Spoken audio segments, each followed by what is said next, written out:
You're going to have to write songs that never see the day of light. You're going to have to do all of this stuff. And you have no idea if it's going to work.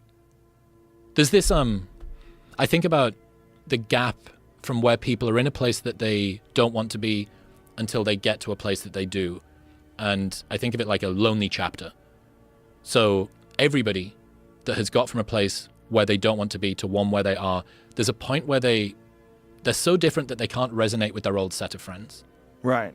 But they're not yet sufficiently developed that they've created their new set of friends. And there's this temptation to go back to the old patterns, the old ways of thinking. And I did this live show in London last year, my first big headline show at the Eventim Apollo in London. It was pretty cool.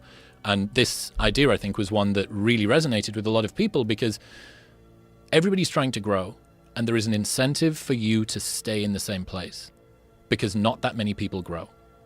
Most people don't change. Right. They make little changes. You know, they'll cut their hair or they'll lose 5 pounds or, you know, they'll switch from one company to another.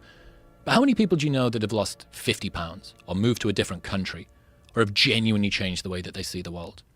It's pretty rare. It's not that common. And we are such mimetic creatures. We're so shaped by the people around us that we can't help but be tempted. You know, you're going to have to do something. If you want to go from where you are to where you want to be, you're going to have to do something that makes you more different, more weird, more easy to be mocked, especially if you come from a country like the UK, where I'm from. Being different's not particularly celebrated in that way. It's the sort of thing that's quite easily mocked. There's a big culture of piss-taking. And if you start, what are you talking to people on the internet for? It's fucking weird. Like, that's stupid. That's not going to work. Why are you going to do that? So if you don't have that level of enthusiasm, there is no support around you to tell you that the thing that you're trying to do, the taking up the martial art, why are you training this Taekwondo bullshit, like, you know, fucking 6 nights a week? Why are you coaching all of these mums and all of these, like, old guys on how to do Tai Chi or whatever? Why are you doing that? Well, because maybe I'm sort of pulled to it, and there is this temptation to go back to your old ways of thinking. Go back to the road that you already know how it's going to end. And I get the sense that this is not a bug, it is a feature. It's a part of moving from a place that you do not want to be to one that you do. And for the most part, you actually need to live through this lonely chapter. And you look at it and you go, well, the fucking Rocky montage was 3.5 minutes. For me, it's been 5 years. Where's the championship ring? You know what I mean? I haven't won the fight. Where's Apollo Creed? None of this stuff's happened.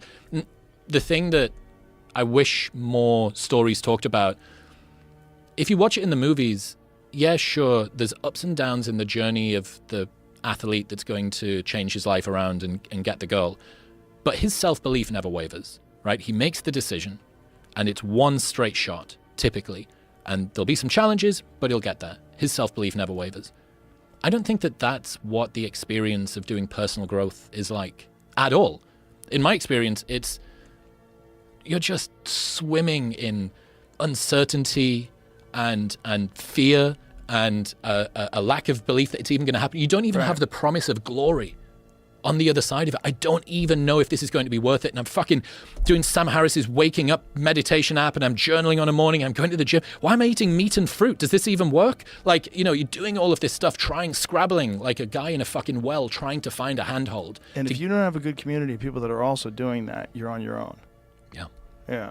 And this is most people's experience, because if most people don't change, you are going to be an outlier if you're somebody who does change. I think about personal growth kind of like a rocket ship taking off. And as you take off, you've got a particular velocity that you're moving at. And what you want is to find other people moving at the same velocity as you. But the quicker that you move, the fewer people are going to be like you, right? So some people will be ahead of you, and you're in this lonely chapter, and then you catch up to them. And then, oh no. And this isn't, you know, some comment on people that work on themselves are like morally better or worse than anybody else, but it's just a stark sort of fact about you talk to people and you resonate with people that are at the same level of life as you are. And that kind of makes sense. You have things to discuss. You're encountering the same sorts of challenges, whether it's in terms of your self-worth or your wealth or your relationship status or all of these things. Birds of a feather, right? And, you know, one of the, I guess, difficult realizations of people who want to change their life is that if you do it well, you might have to go through a period where you let go of all of your friends. But the really bad realization is if you do it really well, you might have to do that multiple times throughout your life. You find a group of people, finally, I've landed after that period where I was on my own and I didn't really understand. Oh, fuck. I'm still going. Yeah. I now need, you mean I got to do it again? Yeah. I've got to do it again. I just thought that I'd found my group and I've got to do it again.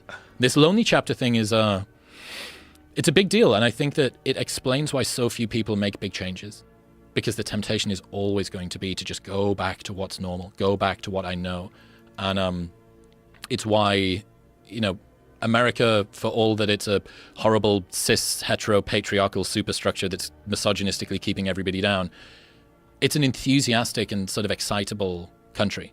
And you guys have kind of got permanent first line cocaine energy about everything. And for me, it seems to be a real enthusing environment. It encourages me to do things, helps me to take risks. It's either that or get kicked in the head a lot. And I just love it. I love the fact that it makes me feel confident in doing difficult things. And I wish that more people had that community around them. I think largely Reddit is just a website filled with people who couldn't find other people to talk about their niche in their hometown. Like this particular there's a lot of that, right? Warhammer 40K version or whatever. Yeah. But yeah, it's difficult. And when you get to the stage where you're faced with some personal growth decision, you're always going to have to make this value exchange of, do I want to move forward on my own or do I want to go back with my friends? It's a good point, man. Chris?